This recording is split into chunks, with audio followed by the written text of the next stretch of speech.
All right, so that's some good news for iPhone 11 Pro. There's also, I guess for some people, some bad news here. At least that's the way the headline makes it seem.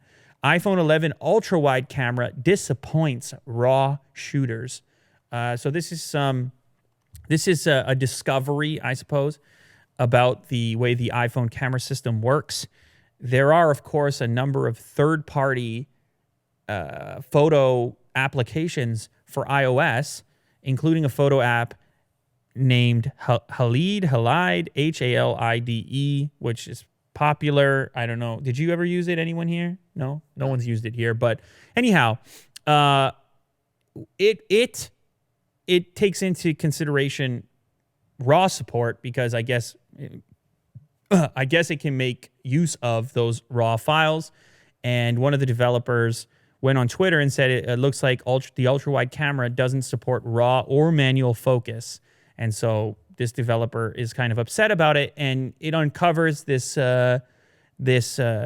situation in which not all the cameras on the current iPhone 11 Pro operate in a similar fashion, and people are speculating why that might be the case. So the standard focal range, just what Apple calls the wide camera on the iPhone, is capable of RAW support. For those of you that are unfamiliar with RAW, this just gives you a lot more flexibility with your images after the fact, a lot of play after you've shot it.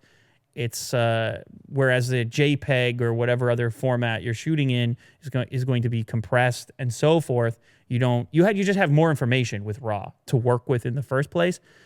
So pro photographers, of course, love to shoot in RAW. The main camera on the iPhone 11 Pro supports RAW. The telephoto camera on the iPhone 11 Pro supports RAW.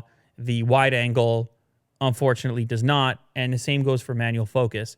Now, the speculation as to why that might be the case, it may have something to do with Apple's built-in distortion correction. Okay, so the way that works is if you've ever shot on an ultra-wide camera, like a digital SLR or something like the one I'm speaking into here, you can end up with something that's called the fisheye effect, which is like it makes it look like you're in a fishbowl or something like that. You can see the curvature of the frame. I mean, that's an extreme. What Will's showing right now is an extreme version where lenses just embrace the fisheye and are called fisheye.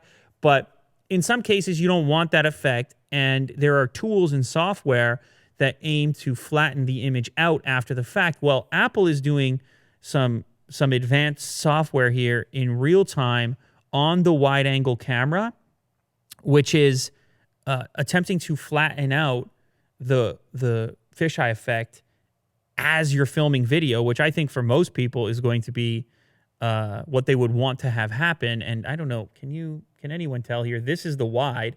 Now you get that crazy effect taking place of like objects close to the lens appearing to be huge and things further away appearing to be tiny, but you don't have the fisheye effect. It's effectively flattened out. And so the speculation from photographers is that that's the trade-off that you're making.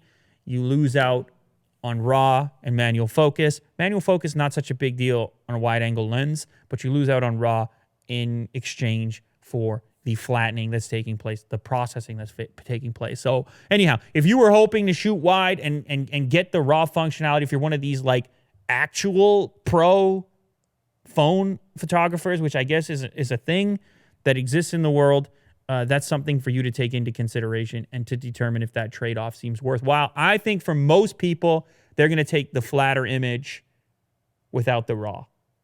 So that's just speculation, though.